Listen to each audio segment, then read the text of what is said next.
Oh, hello there. Today, we're going to be talking about identity shifting. So, I was looking through the channel, and it seems I've been a naughty boy. I have not talked extensively about how to get fit. There is no actual blueprint to do this, by the way. There's a lot of information online, and, God bless everyone that puts that information out there. But truth be told, I've personally purchased probably over 10 guides. And when I was doing that, it's because I was looking for what to do because nothing was working. And the reason nothing was working was because my identity, who I am, the I am, was still stuck in the old chair. Now, when the universe speaks to you, it speaks in emotion. It speaks in how you feel from your heart. It doesn't care necessarily about all the actions you take outside of yourself. No, that is just how you prove yourself to yourself. That's what you do as you go through your life. But those actions, where do they come from? Well, they come from all the way up top. They come from the identity.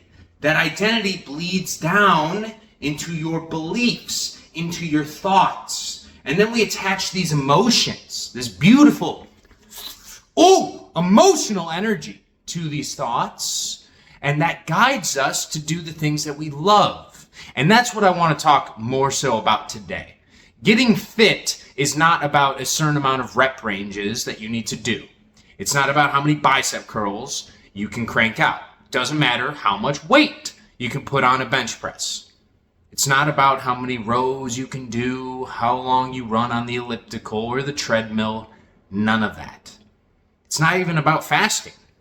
All right? For me, fasting works, but it works because I identify as somebody that fasts regularly. All right, so let's get into this. It's going to be fun. I'm going to try and keep it spicy. We're going to have some fun. And by the end of it, you guys are going to be able to shift like a shapeshifter into the desired reality you want for your body. I'm going to teach you how to re-identify yourself as the new you. Because like I said at the start, the universe gives you whatever chair you are sitting in. So if you are sitting in the chair of being overweight, overburdened, maybe you got a couple extra pounds on you, and you keep telling yourself in this reality, you keep seeing it in your reality that, oh yeah, I'm fat, I'm overweight, and you keep telling yourself these things, the universe is going to keep giving it back to you. So we're going to shift chairs. We're going to get our ass up, and we're going to move somewhere else into I am fit, I am healthy, I'm a hiker, I'm a rower, I'm a biker. Whatever your poison is, you're going to start mentally and emotionally drinking it until it becomes the tonic of your salvation. All right? Let me get some coffee real quick, and then we are going to fucking cook.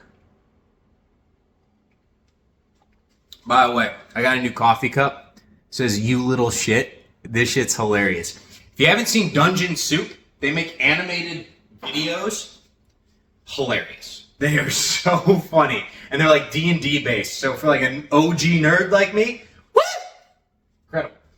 All right, part one, identity. I like to see identity as the architect of your society, of your reality, not society. Woo. But I guess identity kind of can be society related because there's an identity attached to politics and the government and blah, blah, blah, blah, blah. We ain't talking about that today. So the parts of identity I want to focus on. Who am I? To myself, the internal. To others, the external. And to God, the spiritual. This, the spiritual aspect, is where we're going to begin. So this bleeds and permeates throughout all of your existence. This is not only your internal thoughts, but the emotions that you attach to that identity. And godliness is a good thing to be. You are a divine fractal, a divine expression. You are God made flesh, experiencing itself, himself, herself, Everybody is on the same team here. We're all on Team God. And so when we're on Team God, what we need to do is speak to him properly. We need to understand that the identity that we pick is what we are going to receive. Now, I'm going to give you a little aside real quick, and then I'm going to get cooking on the internal and the external. But I want you to think about Muhammad Ali, and you guys can fact check me. Look up when he said, "I am the greatest." That whole speech, the poem that was written, that was before he ever won a light heavyweight belt. So he stepped into the identity of being the greatest boxer of all time before the physical external reality validated it to him.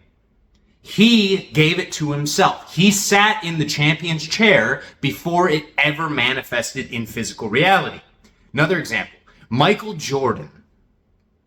Do you think Michael Jordan is the greatest basketball player of all time? And I swear to fucking God, if I see somebody say LeBron, I will slap you so hard in the comments.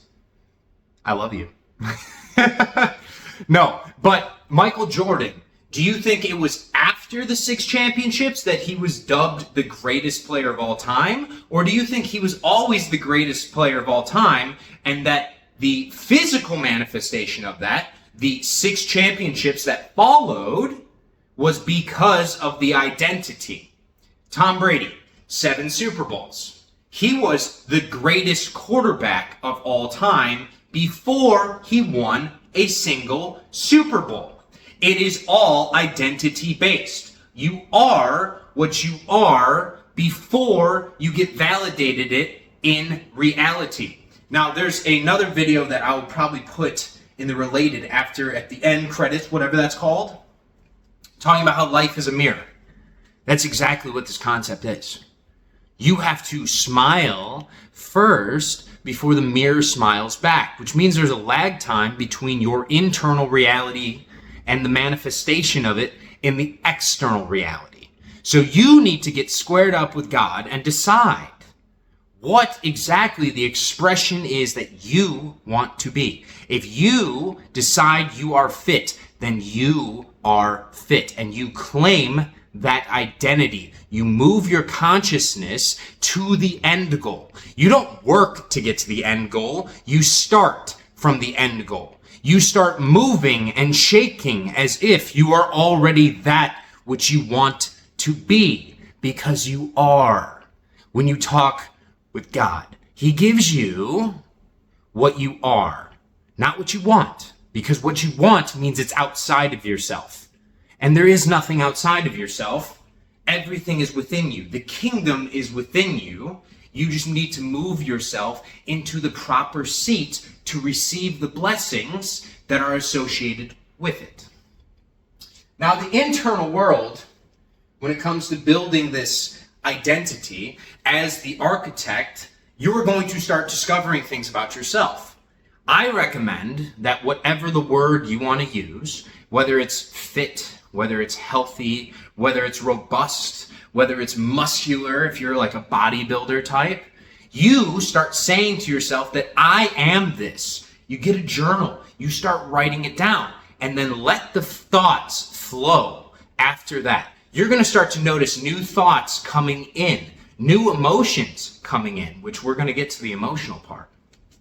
But as those thoughts come in, that's because you're moving your consciousness, you're moving your awareness from where you are right now into where you are going to stay, where you are going to be. Now, of course, you're saying, well, Brian, I can't just shapeshift instantly. Like, I can't snap my fingers and just identify as something else, and my body's going to change overnight. Not yet. No, not yet. However, what we're focused on is making sure that you can stick to this. I touched on this at the very start.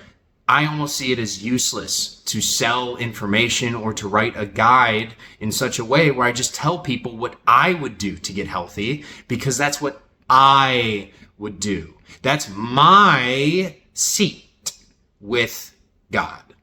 Okay? That's my identity with him. And if I were to give every single person on this beautiful earth a piece of paper, but we all had the same prompt, we all wrote, I am fit at the top. And then you write down whatever words flow to you, whatever intuitions flow to you. Every single piece of fucking paper would have different words. So, who am I to tell you the proper way to get fit? No. You shift your internal world and you fill out the paper with what he gives you. You square up spiritually first, and then the internal will change because you've moved to that finish line. So like I was saying, if you're a biker, awesome. You're going to start biking because you love doing that. As you start to identify as this new you, you're going to move your actions to represent that. And it's not going to be a hard transition. It might be a little bit of work because you're going to have to break some old cycles instead of maybe the Netflix because you were I am fat before, I am overweight before. So the physical manifestations of that, the things that you filled your time with, aren't going to fit into that new reality. And that's the important part.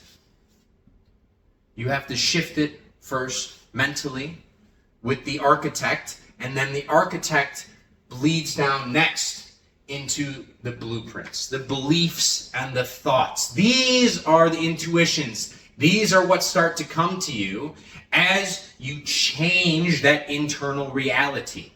Okay? And we're going to touch on the external at the very end because I don't really give a shit about external validation. And if you care about external validation, it's just going to slow down your process. Okay? If you're waiting to hear from somebody else like, oh man, you're losing weight.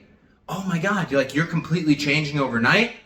If you're waiting to hear the words for the actions to flow through you, it's just going to slow you down. But we're going to get into how to speed it up after we go through everything else.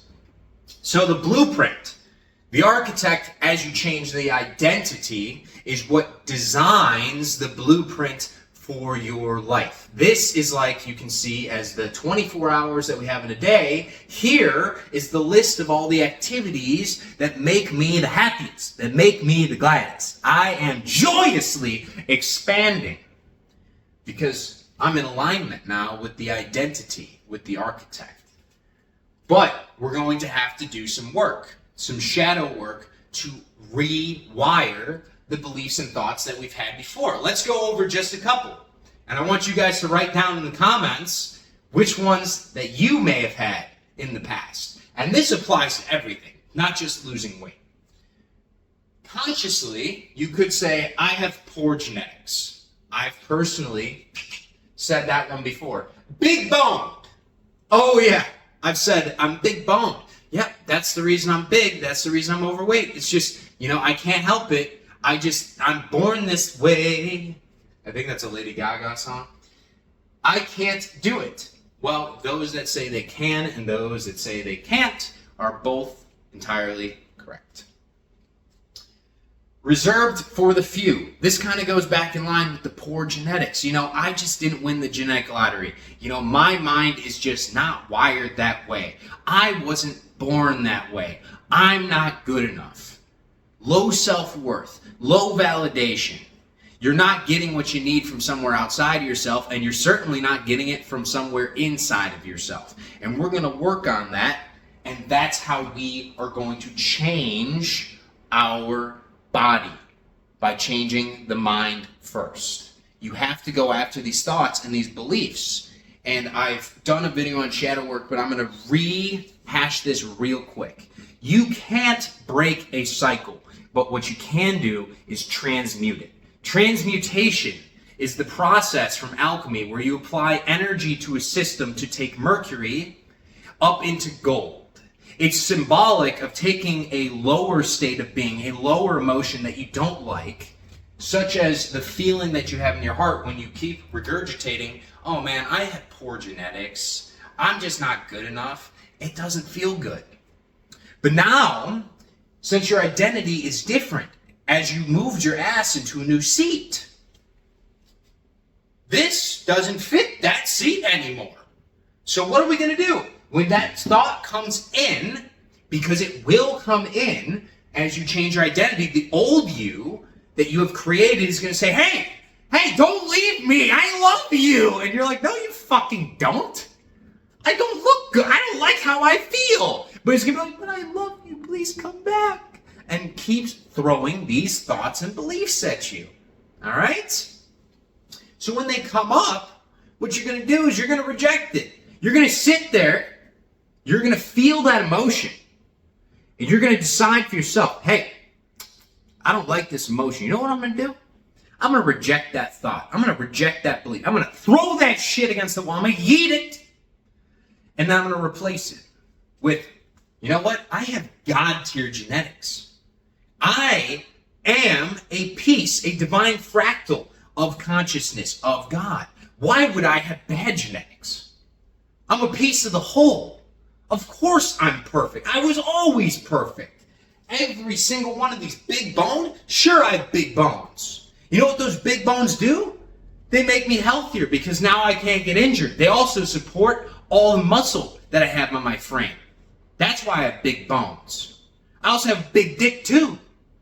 Just throw everything in there that you want. But make sure that the feeling state that you have when you're doing it is one out of love, out of joyous expansion. You really want to focus when you're trying to get fit or you're trying to make more money, you're trying to get a new job, trying to get a relationship, on changing the identity that was you, that was incomplete, into the state of being where you are already past the finish line. You are fully whole. You are complete. Everything is perfect.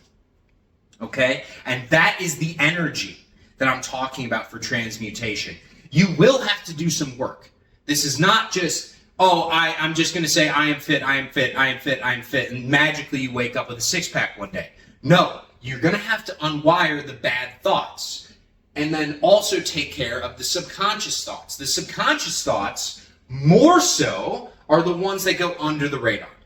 You are not aware of these all the time. I picked out a couple, but these are different for absolutely everyone, so these are just examples, guys.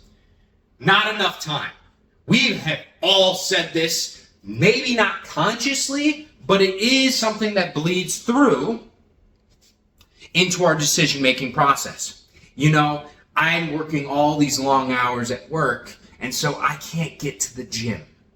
It's not really, you don't even touch on the fact that you need to exercise, it's just you don't have the time to do something else. It doesn't fit into your identity. Well, we're going to be changing our identity entirely with this, so that subconscious thought, anytime that it were to come up consciously that, I don't have the time to go to the gym, you are going to change that to, I make time for the things that I love. And since you love being happy, you love joyous expansion, you love your health and you love yourself, then of course you're going to make time to go to the gym. Not only is it for exercise, and also gym is irreplaceable with every single other activity that you could do. We are just talking about movement. It could be walking, okay? It could be anything. I don't care. It could be fucking for all I care. All right? If that's your exercise of choice, all right, then that's what we are identifying as. You're now a porn star. Congratulations. You're welcome, Jimmy. Okay? So we are going to be changing everything into a higher state of being. Whatever fits this identity of the new you, you love the things that are associated with this identity, the things on the blueprint. All right? So, every single one of these, whether it's I am fat, you're going to change this again to I am fat, I am fit. Fat is good. You're going to change that to fat is unhealthy, and unhealthy is something I am not. So anything that is not me is not in my reality. And you're going to start melting fat off your frame because it doesn't fit into your identity. I'm sure I'm beating this part to death right now, but it's for a video, okay? I fit in and I love food. These two are really dangerous, okay? For a while, when I was younger, I was worried about not fitting in if I were to change my mindset around my health. I knew that drinking all the time was bad for me. I knew that. However, the friend group that I had at the time, they always wanted to go out drinking. So I had to keep drinking, and it was really stressing me the fuck out, because at that time I was trying to shift my identity to being healthier, a more fit person, and that did not have a place in there. Of course, everything within moderation is acceptable. There are no sins here, guys. You know how I roll. We're having a fun time. But what I want to talk about is, don't worry about losing people in your life if they are only there because of your past identity. But they will not be there if they do not want to stay around for your joyous expansion. Everything in this game is about expanding your soul to the maximum, experiencing the most out of life. If life gives you lemons, make lemonade, all right? And then make a lemon sorbet and put that on top of a lemon meringue pie. We're trying to maximize, multiply, and magnetize. Everything in our life is about abundance. An abundance of love, an abundance of joyous and bliss. Everything increases. We are always increasing, we are always growing, we are always expanding. And as that is, sometimes we need to leave those behind that are not willing to change with us. It doesn't mean that we don't love them. It's meaning that we're choosing to love ourselves more, because the more we love ourselves, the more we can share that love with the world. You're doing yourself a disservice by not changing to the best version of you just to make other people comfortable. Okay? Moving on. I love food. You know, I have always been a foodie. I really can go fucking dirty when it comes to eating food. I can put down 8,000 calories, no problem. Now, the real question is, what does love mean to you? Is it a love of the eating of the calories? Is it a love of fast food? Is it a love of having diarrhea, Montezuma's Revenge, blowing your gut out with Taco Bell after drinking at Twin Peaks and having a multiple Frosties with your boy? Maybe that's just a personal experience for myself. Who knows? The important part is that when I'm saying love, don't associate the love of food with the love of having body fat. They don't mesh up, okay? I still eat a lot and I love everything I eat, and I'm still lean year round. As you step into a new identity, the food choices that you have will change. That doesn't mean the flavor profiles decrease. If anything, I enjoy the food that I eat more 1,000,000 times better than what I used to eat. Because the stuff I eat now, I don't have to deep fry for it to taste good. I don't need to put mountains of sauce on it to hide the fact that the quality of the meat or all the frying oil is shitty. That it's bad. I go to the store. I pick up sirloins and I cook those bad boys on my cast iron. And then I cube up the meat. I'll throw that on a spinach salad because I love spinach. It's good for you. All right? And I'll take tortilla chips and I'll crumble them over the top. And I'll mix Valentina, Japanese Korean barbecue, and ranch together and mix them all in there with shredded cheese. I mean, and it's incredible. It's so good. It's delicious. And it's not nearly as high calorie. But that's the important part, guys. You just need to focus on love. Love what you're doing. Love the new intuitive thoughts that fit the identity. Do not be scared that losing weight, that changing to being a fit person means that you have to compromise on flavor. You don't have to do that. You're just going to be intuitively guided to eat new foods, new combinations, probably less fries, less frying, less alcohol, but you can still have them within moderation. Okay? It will all work out, but you just have to sit in the seat. Because your mind, that mental and emotional energy that carries into life, will do a lot more work in your physical reality than you think. If you can visualize yourself with a six-pack, that does a whole lot when it comes to the physical body. Okay? We don't have to physically burn off all the calories to lose weight. We just have to move our conscious awareness to the version of ourselves that we would like to see in the mirror. And see it as if it's already here. Feel it as if it's already here. That's shape-shifting. Next, emotions and feelings. These are the builders, okay? So I'm just going to read these off real quick, and then we're going to see the trend real fast of how these could destroy your body or keep you in a lower state of being. And then we are going to apply the exact same shadow work to break these cycles and bring yourself to a higher state of being that is where your higher self is, your more fit self, whatever that looks like. All of us are different. I hate the gym. You replace that with exercise. Exercise is hard. Sweating is gross. Pain is bad. Now, I like to play a little game called Let's Look 20 Years in the Future. Okay. So if you hate exercise and you believe exercise is hard, you know what's really hard is staying overweight your entire life, where eventually you have to be on a cocktail of drugs because your body is starting to fall apart. You're experiencing higher rates of inflammation. Maybe you're starting to develop some type of neurological disorder. Your heart is starting to hurt. You can't breathe as well when you go up steps of stairs. That is hard. You get to pick your hard. But the main point of this video is as you shift your identity, the thing that is hard will shift.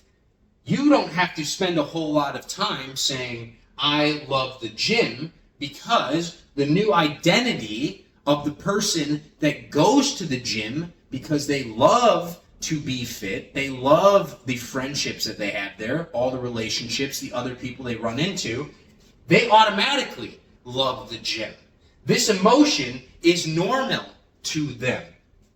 They understand that yes, exercise can be painful in the present moment, but the benefits that you feel afterwards when the endorphins hit are so amazing. You feel absolutely jacked to the gills.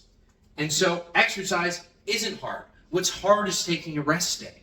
It's all relative and it all changes based off this new architect. Because the architect ultimately, when this changes, your blueprint absolutely is going to change. You're probably going to change out the builders. And then the last step of all of it is the sticks and the bricks, the actual construction, which I think you guys can see that. Yes, sticks and the bricks down here. Sweating is gross. This is just a personal one that you're going to have to get over. I mean, look, if you're scared of sweat, I would ask you, if you're around somebody that is 300, 400 pounds, do they always smell very good?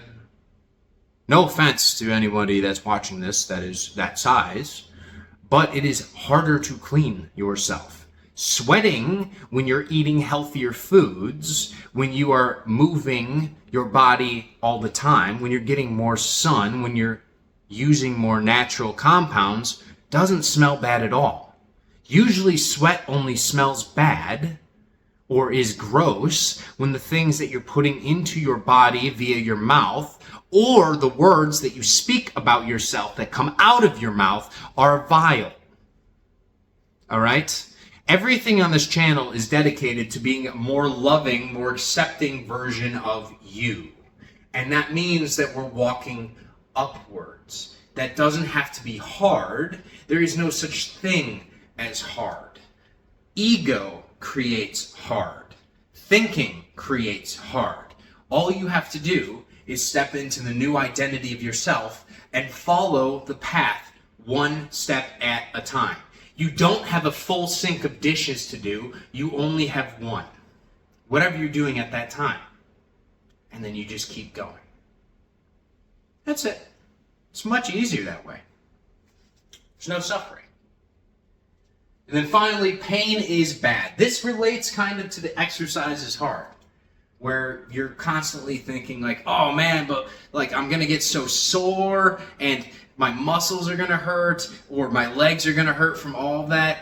You get to choose your pain, okay? You can have the pain up front, which again, the endorphins hit, and the pain is just your growth. Anything that is moving outside of your constrictive current nature is going to feel like pain. It's going to feel like anxiety until you get used to it, and then you get addicted to it because you love experience. You love expanding. It's joyous to you. So you just have to have that identity shift and then work through it a little bit where you start to get attached to whatever that new exercise is for you, whatever that new process is. Maybe it's hiking. And the first time you go hiking, afterwards, you're going to be sore, but then you have the perspective from when you were out on that hike, how peaceful it was. And so you don't even notice the soreness anymore because the soreness makes it all the more better. You're like, man, I'm sore because I went on such a beautiful long hike. I saw so many birds, I saw so many bees, and all the fucking trees in between. It's all perspective. And you're going to learn how to love every single bit of your new identity as you shift into it. But again, this is an entire process that flows through. These beliefs and thoughts, this blueprint, as you rewire them, are going to help with the emotions and the feelings. Okay? These emotions and feelings of the old you are going to arise as long as you have not rewired the conscious and the subconscious blueprint of the old you. Once that old you is kind of out of the way, out of mind, then the new you, that new identity, is going to change all of this naturally.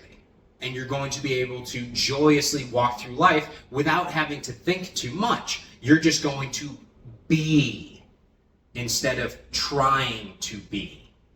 All right? And then finally, action and behavior. I'm going to go through a couple of the old you actions that you're probably going to have to deal with, but these are all going to change as everything above it changes. It all manifests down. We start up here in the spiritual realm, the mental realm, and then it collapses into the emotional realm. And then from there, physical manifestation takes place in the physical realm. For the longest time, to go from being overweight to fit, you would just try and take action. You would try and change your behavior in the physical realm without ever dealing with the identity or the emotions or the beliefs or the thoughts. And it would cause a lot of dissonance within the soul because now your actions aren't lining up to your beliefs. These get a hell of a lot fucking easier when they're in alignment all the way down. From God to manifestation in this physical realm, if it's all in alignment, it's easy. Okay? What makes it hard is when we're out of alignment. So old actions and behaviors. Eating out. Drinking. Daily. No exercise. Being a sloth. Snacking. Staying up late. No water. No sun. No high vibe foods. Now, in of themselves, not any of these are too terrible. Okay? You can eat out, but where are you eating out? That's going to change. That is a behavior. You can still take the action, but the behavior is going to be that of your new identity. Drinking daily. Of course you're going to be drinking daily. Fucking water. Yeah. But you can drink other things, and within moderation. It's going to fit into your new identity. You know what feels really good is after a nice, long day at the gym. You know, I got a filthy pump. I'm wearing my America shorts. I got these short shorts, guys, with the American flag. I'm out there getting sun, and then I'm talking to Eric, my boy, and we're like, yo, you want to go grab a Frosty? Which is a 22-ounce chilled mug beer. And since we only drink maybe once every 2 weeks, once every 3 weeks, do you know how good You have any idea how good that tastes? Because you don't have it all the time. It's a treat to us. And so therefore, it doesn't even do any damage. I don't see the calories. All I see is the pleasure. All I see is the fact that I love how cold that beer is. It tastes so good when it hits my tongue. The conversation that we're having is some biblical levels of work. We are expanding our horizons and our perspectives every time we go there. So, of course, my body is not going to receive any damage. I'm in alignment. I'm doing exactly what I'm supposed to be doing. But again, the behaviors are going to change around these actions to more so fit that new identity. Instead of having 10 beers, which is what the old me would have done, now I will cut off the tap at 3 because I don't need more than that. That's just excessive. And excessive is something that I try and avoid. I like to live my life within moderation. I don't ignore, I don't shuck off the dark side, and I don't only choose the light side. Everything is yin and yang, and I like a perfect balance right in the middle. That is the sweetness of life. Right there. No exercise, you're gonna start moving. I mean, do I even have to go through the rest of these? Probably not. I think you guys get the point. As this identity, the architect has completely shifted, the sticks and the bricks will shift because now you're building a new house. The way that you currently look right now is based off of the architect that you have selected in the past. That doesn't mean you have to beat yourself up. Wherever you're at, you're perfect, as is. Okay? You just need to choose whatever you actually desire, square that up with the big guy, select it, claim it, and start living it, start being it. Move your mind mentally to the finish line as if you are already that version of yourself and start moving from that point. Start living from the heart space from that point. And things get much easier. All right? And as you do all of this, going all the way back up to the top, the identity, others will notice. Sometimes it takes 6 championships for them to notice. Sometimes it takes you to have an undefeated record before people call you the greatest. Sometimes you need 7 Super Bowls before they finally are like, yo, that dude's the fucking GOAT. No shit. No fucking shit. If I was Tom Brady, I'd be so pissed. I'd be like, yo, you guys are so behind the 8 ball, but that's okay. Because I don't care about your validation. Because I just love what I'm doing. I love winning. I love football, right? That love, that's what we're after. Find the identity that when you think about that version of you, it lights this up. You get excited here. And then shift mentally into that. Start looking around. Get a piece of paper. Write this shit out. Do whatever you have to do to try and figure out that space. And it doesn't come all at once. You're going to discover new things, new passions, new purposes for yourself across every single venture in life. As you go through life, life unfolds. You don't need all the answers right now, but just identify as the person that would have them, and they will start unfolding more. I like to tell myself that I am a Greek god, and I act from that point. Does that sound narcissistic? No, I don't think so. You know why? Because the better I am, the better I get to serve. So I view it as the highest level of empathy. But then again, everything in balance. Be the best version of yourself. You have to focus on yourself. You have to believe in yourself. You have to validate yourself. People that aren't willing to do that will sometimes point, stare, and say, hey, that person's a bad person. That person's a narcissist, because you're breaking out of the mental constructions that they have built for the limits on your own life. Fuck them and claim what you want for yourself. Okay, guys? I love you. Namaste. Write in the questions, comments, anything you got. We're going to be cooking the rest of the summer. See you guys around.